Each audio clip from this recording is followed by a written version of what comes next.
MrBeast is one of the biggest creators on the planet. Over 200 million subscribers. Billions of views. Massive giveaways. Life-changing challenges. He's built wells, paid for surgeries, given away houses, cars, private islands, and millions in cash.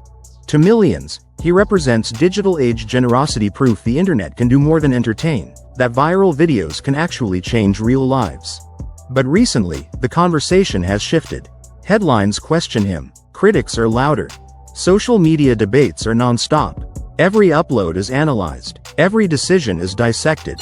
So the real question is the backlash justified, or is this simply what happens when someone becomes too big to ignore? Jimmy Donaldson didn't get here by luck. He obsessed over YouTube for years. He studied thumbnails like science. He analyzed retention graphs frame by frame. He reinvested almost everything into making each new video bigger than the last. While others upgraded their lifestyle, he upgraded production. He built a system designed to capture attention at scale, and it works with machine-like precision. But scale brings scrutiny. One major criticism is this: is his charity genuine, or is it content packaged as generosity?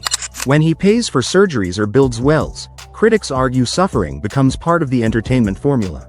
They question whether philanthropy should be filmed, edited, and monetized. They ask, if the camera wasn't there, would it still happen? Supporters respond with a simple fact: the help is real. Surgeries happened. Wells were built. Homes were delivered. Lives change. Without viral storytelling, the funding might not exist at that level. His model depends on attention. Big emotions create big views create big revenue, and that revenue funds even bigger impact. In a world driven by clicks, he turned clicks into capital for large-scale projects. Critics say charity shouldn't need spectacle. Supporters say spectacle is exactly what makes it sustainable in the attention economy. As his empire expanded into major brands, food companies, and massive production teams, questions about pressure and company culture surfaced. Some describe high standards and intense expectations. But running a global media brand comes with intensity. He's no longer just a YouTuber with a camera. He's leading a multi-million-dollar operation with employees, investors, and enormous financial risk behind every upload. Another concern is authenticity. Early fans remember simple, raw challenge videos. Counting for hours. Small-scale stunts. Now the content feels cinematic: private jets, huge sets, entire environments built for one video. Some viewers miss the simplicity. But the internet evolves fast. To stay on top, creators must evolve too. If he stayed small, people would say he fell off. Bigger ideas mean bigger expectations and bigger criticism when anything feels overproduced. There's also a pattern online. The internet builds heroes, then eventually tears them down. When someone dominates attention for years, fatigue sets in. Familiarity turns into skepticism. The higher you rise, the more every move gets analyzed, and the more people look for flaws. Some question whether his model is sustainable. Can every video truly be bigger than the last? Can expectations keep rising forever? The pressure to constantly outperform at that level is enormous. One underperforming video isn't just a creative loss, it can mean millions in production costs. At the same time, MrBeast has openly said he plans to give away most of his wealth over his lifetime. He reinvests heavily and publicly tracks the impact of his philanthropy.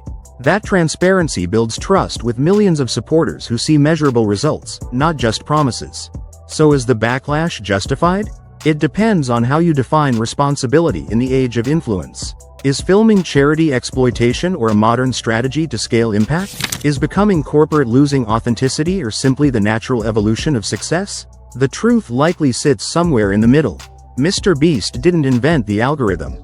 He mastered it, and mastery at that scale will always look calculated from the outside.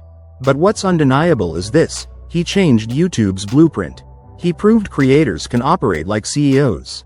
That attention can be converted into infrastructure, teams, and real-world results at massive scale. The backlash may involve ethical concerns. It may involve envy.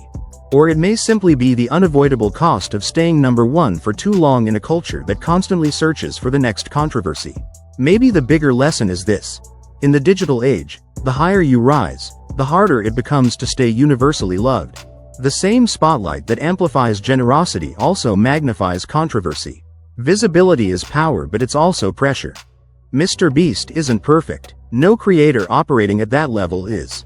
But the debate around him reflects something bigger: how we view wealth, charity, influence, and power in the attention economy. So the real question isn't just, is the backlash justified? It's this: what do we expect from the most powerful creators in the world? If you found this breakdown valuable, hit like, subscribe, and comment below. Do you think the criticism is fair, or is this simply the price of being at the top? Because in the world of viral fame, success doesn't just bring rewards.